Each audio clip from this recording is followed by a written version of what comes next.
हर हर महादेव।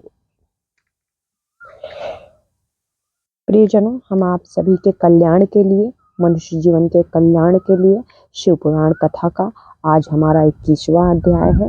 आपने जो अभी तक पिछले अध्याय नहीं देखे हैं, नहीं सुने हैं, उनको आप जरूर से सुनिए, ध्यान दीजिए।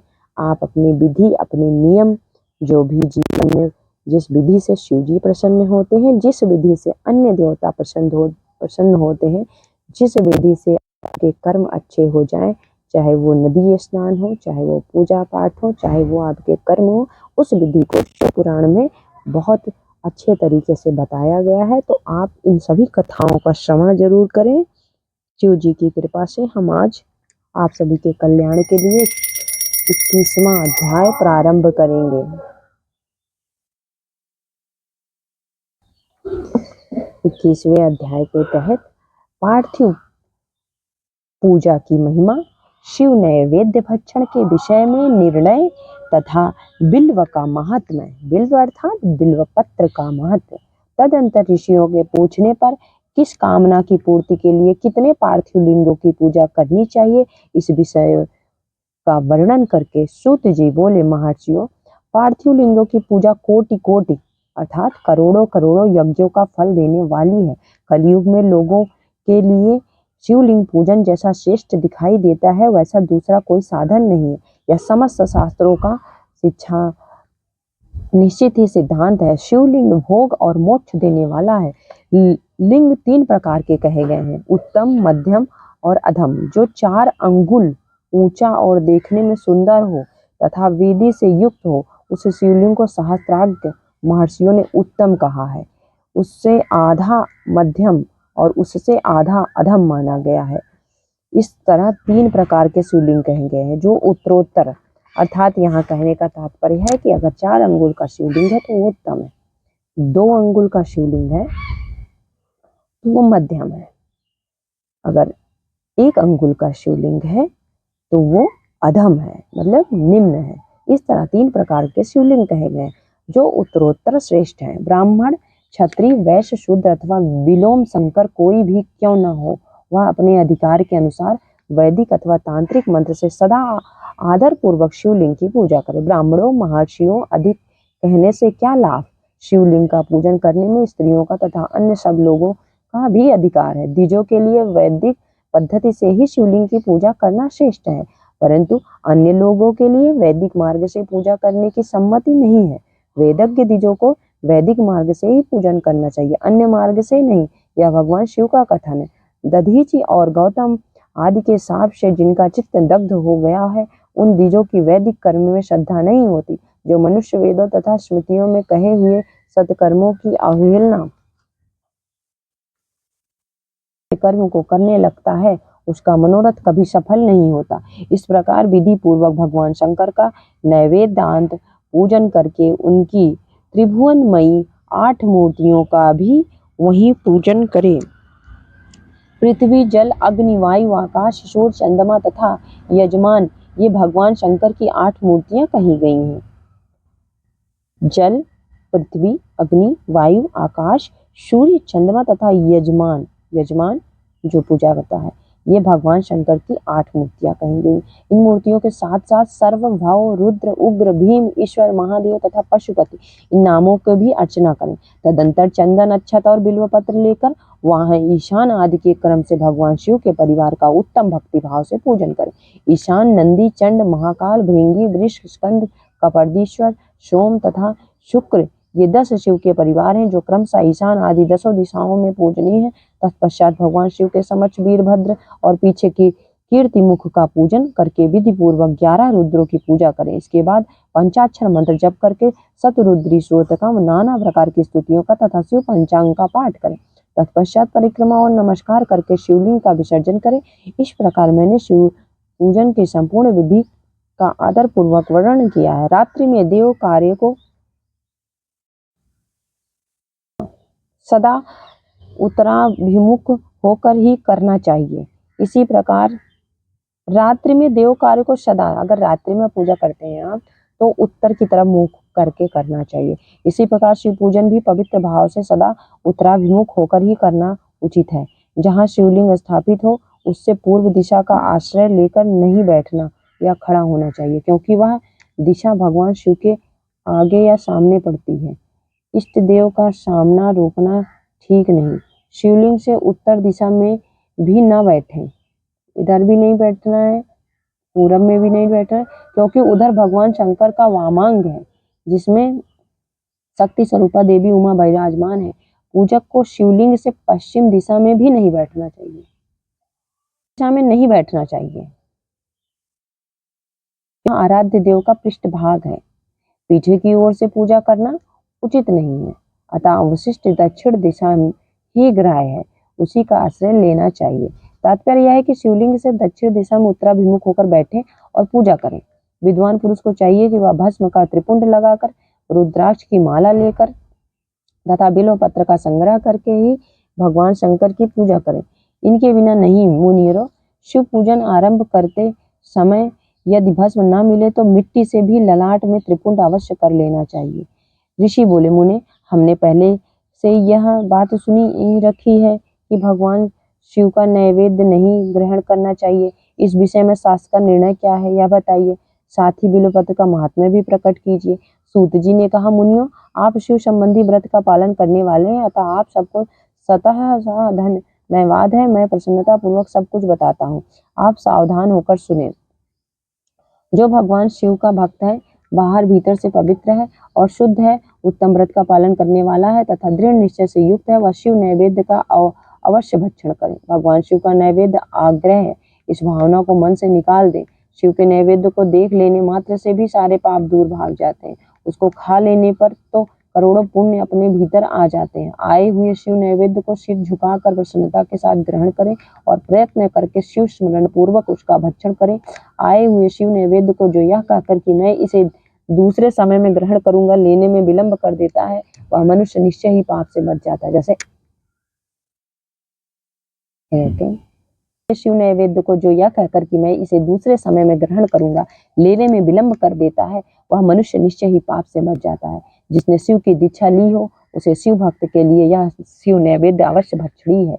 ऐसा कहा जाता है, शिव की दीक्षा से युक्त शिव भक्त पुरुष के लिए सभी शिवलिंगों का नैवेद्य शुभ एवं महाप्रसाद है, अतः वह उसका अवश्य भक्षण करें। परंतु जो अन्य देवताओं की दीक्षा से युक्त है और शिव भक्ति में भी मन को लगाए हुए, उनके लिए शिव नैवेद्य भक्षण के विषय में क्या निर्णय है, इसे आप लोग प्रेम पूर्वक सुने।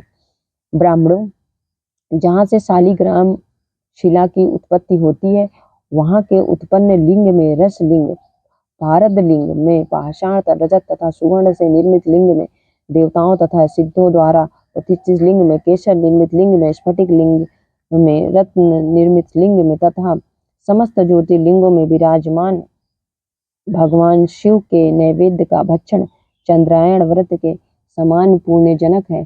ब्रह्म हत्या करने वाला पुरुष भी यदि पवित्र होकर शिव निर्माल्य का भक्षण करे, उसे सिर पर धारण करे, तो उसका सारा पाप शीघ्र ही नष्ट हो जाता है। पर जहाँ चंड का अधिकार है, वहाँ जो शिव निर्मल हो उसे साधारण मनुष्य को नहीं खाना चाहिए।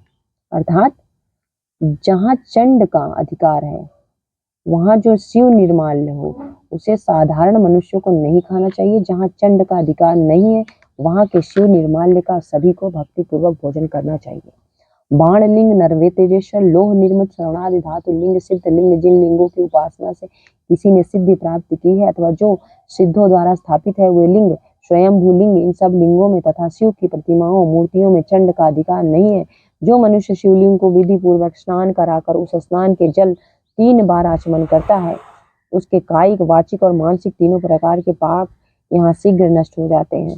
जो शिव नैवेद्य पत्र, पुष्प, फल और जल आग्रह है, वह सभी शालिग्राम शिला के स्पर्श से पवित्र ग्रहण के योग्य हो जाते हैं। मुनीश्वरों, शिवलिंग के ऊपर चढ़ा आग्रह है, जो वस्तु जो शिवलिंग के ऊपर चढ़ा है वो आग्रह है, ग्राह्य नहीं है। जो वस्तु लिंग स्पर्श से रहित है, लिंग को नहीं छुआ है, अर्थात जिस वस्तु को अलग रखकर शिव जी को निवेदित किया जाता है, लिंग के ऊपर चढ़ाया नहीं जाता, उसे अत्यंत पवित्र जानना चाहिए। मुनिवरों, इस प्रकार नैवेद्य के विषय में शास्त्र का निर्णय बताया गया है। अब तुम लोग सावधान हो, आदर पूर्वक बिल्व का महात्म्य सुनो। यह बिल्व वृक्ष महादेव का ही रूप है। देवताओं ने भी इसकी स्तुति की है। फिर जिस किसी तरह से इसकी महिमा कैसे जानी जा सकती है। तीन लोकों में जितने पुण्य तीर्थ प्रसिद्ध हैं, वे संपूर्ण तीर्थ बिल्व के मूल भाग में निवास करते हैं। जो पुण्यात्मा मनुष्य बिल्व के मूल में लिंग स्वरूप अविनाशी महादेव जी का पूजन करता है, वह निश्चय ही शिव पाद को प्राप्त होता है। जो बिल्व पत्र की जड़ के पास जलने से अपने मस्तक को सींचता है, जड़ के पास जल से अपनी मस्तक को सींचता है, वह संपूर्ण तीर्थों में स्नान का फल पा लेता है और वही इस भूतल पर पावन माना जाता है। इस बिल्व की जड़ के परम उत्तम थाले को जल से भरा हुआ देखकर महादेव जी पूर्णतया संतुष्ट हो जाते हैं। जो मनुष्य गंध पुष्प आदि से बिल्व के मूल भाग का पूजन करता है, वह शिव लोकों को पाता है और इस लोक में भी उसकी सुख संतति बढ़ती है। जो बिल्व की जड़ के समीप आदर पूर्वक दीपावली जलाकर रखता है, वह तत्व ज्ञान से संपन्न हो भगवान महेश्वर में मिल जाता है। जो बिल्व की शाखा थाम कर हाथ से उसके नए नए पल्लव उतारता और उनसे उस बिल्व की पूजा करता है, वह सब पापों से मुक्त हो जाता है। जो बिल्व की जड़ के समीप भगवान शिव के अनुराग रखने वाले एक भक्त को भी भक्ति पूर्वक भोजन कराता है, उसे कोटि गुना पुण्य प्राप्त होता है। जो बिल्व की जड़ के पास शिव भक्त को खीर और घृत से युक्त अन्न देता है, वह कभी दरिद्र नहीं होता। ब्राह्मणों, इस प्रकार मैंने सांगोपांग शिवलिंग पूजन का वर्णन किया। यह पवित्र मार्गी तथा निवृत्त मार्गी पूजकों के भेद से दो प्रकार का होता है। पवित्र मार्गी लोगों के लिए पीठ पूजा इस भूतल पर संपूर्ण अभिष्ट वस्तुओं को देने वाली होती है। पवित्र पुरुष सुपात्र गुरु आदि के द्वारा ही सारी पूजा संपन्न करें और अभिषेक के अंत में अगहनी के चावल से बना हुआ नैवेद्य निवेदन करें। पूजा के अंत में शिवलिंग को शुद्ध संपुटों में विराजमान करके घर के भीतर कहीं अलग रख दें। निवृत्त मार्गी उपासकों के लिए हाथ पर ही शिव पूजन का विधान है। उन्हें भिक्षा आदि से प्राप्त हुए अपने भोजन को ही नैवेद्य रूप में निवेदित कर देना चाहिए। निवृत्त पुरुषों के लिए सूक्ष्म लिंग ही श्रेष्ठ बताया जाता है। वे भूपति से पूजन करें और भूपति को ही नैवेद्य रूप से निवेदित भी करें। पूजा करके उस लिंग को सदा अपने मस्तक पर धारण करें। पूजा करके लिंग को मस्तक पर धारण करें। अध्याय 21 और 22 शिव जी की कृपा से संपन्न हुआ। महान कृपा हुई शिव जी की। हमारा 21वां और 22वां अध्याय पूर्ण हुआ। आप सभी का कल्याण हो शिव जी की कृपा से। हर हर महादेव। और हम अपना 23वां अध्याय कल की कथा में पढ़ेंगे। शिव नाम जिसमें जप तथा भस्म धारण की महिमा, त्रिपुंड के देवता स्थान आदि का प्रतिपादन है। हर हर महादेव। जय श्री राम।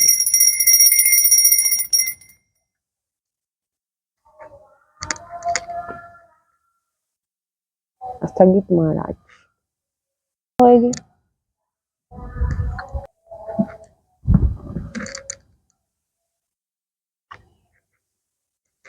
मैंने उत्तम जगह बनाई थी, मैं क्या ही कर सकता। थोड़ा धीरे दे, लेने वाला बहुत तीव्र है, वो आप चुप जाएंगे। जो जल वहां डाल देते हैं उसको 3 बार पीना चाहिए मुझे। जो गंगा जल डालते हैं ऐसे गिरा देते हैं, उसको अभिषेक करने वालों को 3 बार पी लेना चाहिए। तो मस्तक पे भी लगाते हैं। बना तो रहे थे, त्रिपुंड द्विपुंड बन गया मेरा।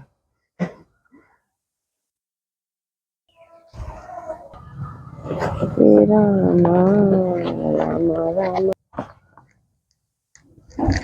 श्री राम। पैकअप भगवान जी का। हाँ पैकअप तो होता ही है ना भगवान।